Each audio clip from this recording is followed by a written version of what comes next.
ব্যাঙ্গালোর আসছি কিন্তু দোসা খাবো না, এটা তো কখনোই পসিবল না। হ্যালো এভরিওয়ান, কেমন আছেন সবাই? ব্যাঙ্গালোরের প্রথম দিন সকালটা আমাদের এভাবেই কাটলো। তো যেহেতু এটা প্রথম দিনের ব্লগ, তবে হচ্ছে আমি ট্রিটমেন্ট করেছি বা কোন ডক্টরকে দেখিয়েছি এগুলো আর একটা ব্লগে সব ক্লিয়ারলি একটা ডিটেলস সহ ব্লগ দিব। বাট এখানে এখন ট্রিটমেন্টের কোনো কিছুই আমি দিচ্ছি না। জাস্ট প্রথম দিন আর দ্বিতীয় দিন কি করলাম সবটা ছোট্ট করে একটা ভিডিও ক্লিপও দিব। কারণ আমরা যখনই এসেছিলাম তখন দিন প্রথম প্রায় 3 দিন আমরা অনেক ব্যস্ত ছিলাম। তারপর থেকে হচ্ছে আমাদের ছোটোখাটো ঘোরাঘুরি এগুলো চলছিল। তো আজকে ঘোরাঘুরি বা কিছু কাজের বিজনেস কাজের কিছু ভিডিও দিব আপনাদের সাথে। তো এই তো ব্যাঙ্গালোরের সিটিটা অনেক সুন্দর, যারা ব্যাঙ্গালোরে এসছেন তারা সবাই জানে এটা খুব নিট অ্যান্ড ক্লিন একটা সিটি।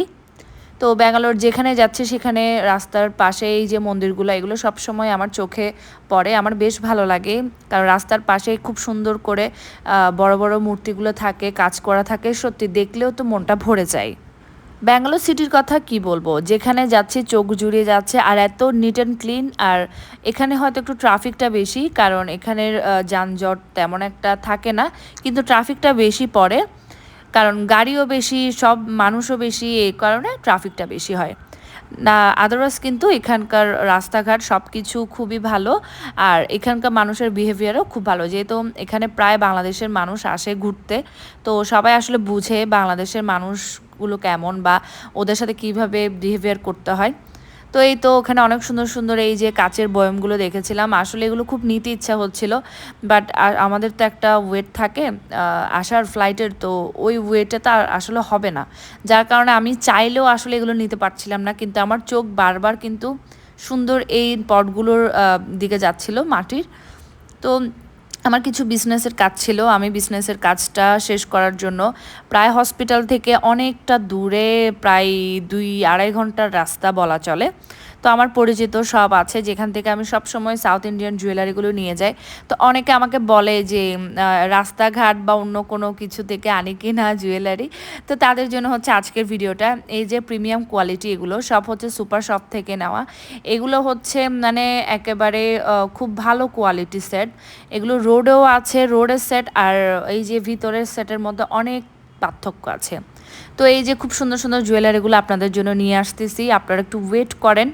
যেহেতু আমি অ্যাজ এ বিজনেস ওম্যান, আমি যেখানে যাব সেখানে আমার বিজনেসের একটা টার্গেট থাকবেই। তো আমি চাই সবসময় আপনাদের জন্য ভালো কিছু কালেকশন চুজ করানোর জন্য। অনেকে বলেন না যে আমি ডিলারের মাধ্যমে আনি কি না বা কিভাবে আনি বা আমি প্রি অর্ডারে নেই কি না। বাট না, আমি যখনই বেড়াতে আসি বা যখনই ট্রিটমেন্টের জন্য আসি তখনই আপনাদের জন্য এগুলো কষ্ট করে কি বলবো মানে মাথায় করে নিয়ে আসতে হয়। মাথায় বলবো না, যে কষ্ট করে নিজের সাথে করে নিয়ে আসি। আমি নিজের জন্য কিছু আনি না, বাট আপনাদের জন্য এই জিনিসগুলো নিয়ে আসি যাতে আপনারা সুন্দর সুন্দর কালেকশনগুলো ইজিলি পড়তে পারেন বাংলাদেশে।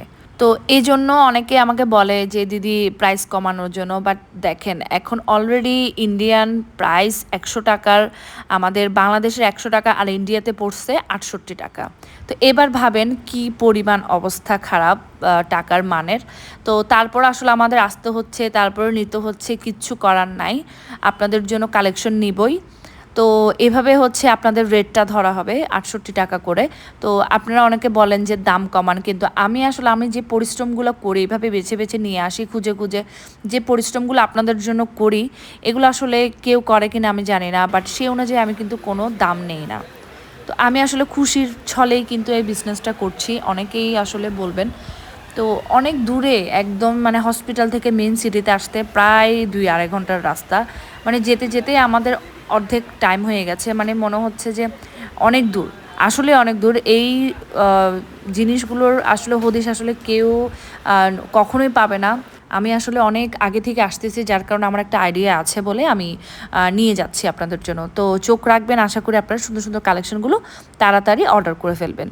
তো এই তো খিদা পেয়ে গেল, আর সাউথ ইন্ডিয়ান আসছি, সাউথ ইন্ডিয়ান এই প্ল্যাটার অর্ডার করবো না তা কী করে হয়? দেখুন সাউথ ইন্ডিয়ানরা কিন্তু আসলে অনেক হিসাবে, এই দেখেন এরা কিন্তু পুরিটা বেশি দিয়েছে কিন্তু ভাতের পরিমাণ দিবে কম। এই যে ভাত আসবে, একটু পর ভাত আসবে, তো আগে পুরি দিয়ে দিচ্ছে, পুরির সাথে এদিকে পাঁপড়ও ছিল, দইও ছিল, মানে টক মিষ্টি ঝাল সবটা আপনি এক ফ্লেভারে পেয়ে যাবেন।